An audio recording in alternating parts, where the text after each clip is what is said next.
Welcome back. It's 10:36. Now, an official report this week led by Baroness Casey and commissioned by the Met Police has shown the force to be broken and rotten, suffering collapsing trust and guilty of institutional racism, misogyny and homophobia. Are we witnessing the fall of a historic British institution?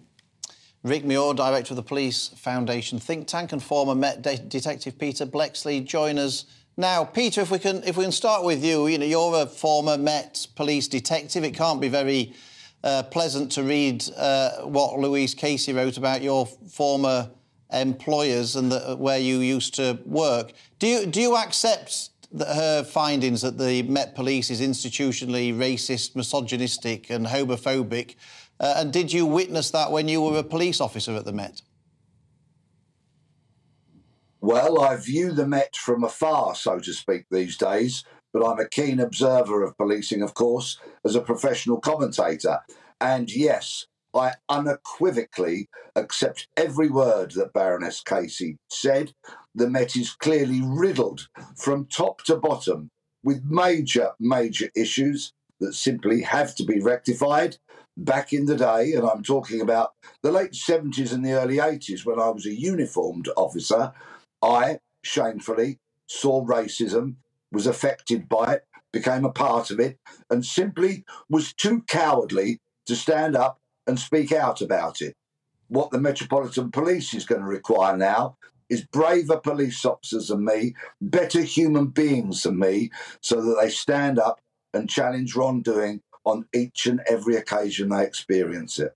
What would happen, Peter, to a police officer who decided that they were going to stand up to some racism or misogyny or homophobia that they were experiencing? Would they be shunned by their colleagues? Is that the culture in the police force, that you don't sort of you say anything against your colleagues?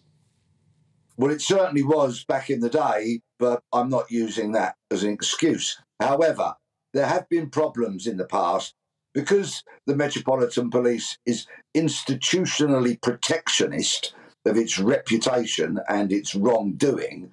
Whistleblowers have been seen as rocking the boat, and many of them have had their careers curtailed, they've been moved sideways, they've been denied promotion opportunities purely and simply because they broke the norm, they rocked the status quo, and they told supervisors about what they'd seen. The Met has to change that entirely, because Baroness Casey's unflinching and brilliant report was the iceberg into which the Metropolitan Police crashed this week, and it is now holed beneath the water.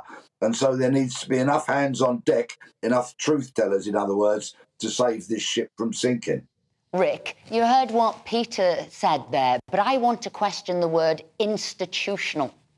So, yes, we've seen some horrific cases. Yes, those rotten police need to be removed. But institutional takes it to another level. That's saying you're getting rid of this sort of British institution. Well, Esther, I think the word is deserved in this case. And, you know, if you read Baroness Casey's report, I think it's quite clear it is institutional. I mean, I agree very much with Peter's description of the situation, and I don't think it's changed very fundamentally. It's changed in some respects, but there's still very significant problems. And the reason it's institutional is for this reason, that there are racists, homophobes, misogynists within the police. But what happens then is that colleagues experience that discrimination in their day-to-day lives, and they can't report it, or they don't feel they can report it because they know nothing will be done about it. And that's why it's institutional. It's because it's not that most police officers are racist. There is a minority who are, but nobody tackles that minority, and there's a kind of culture of silence and just wanting to keep your mouth shut around it.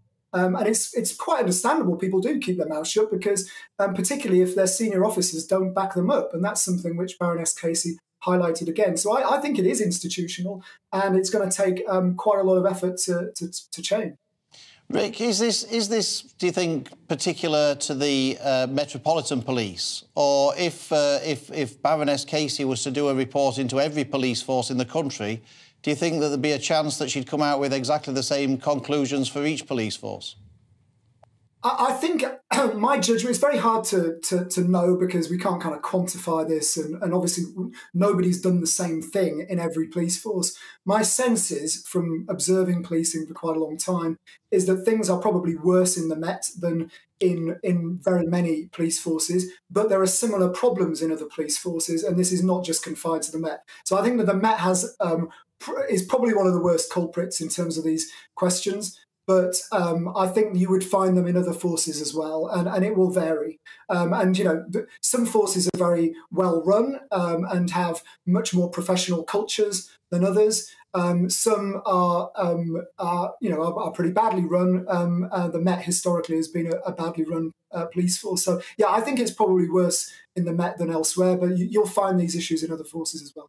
So, Peter, coming back to you, how is this situation going to be solved? Are you talking that you would want to see, basically, the police dismantled, what we have at present dismantled, and start again?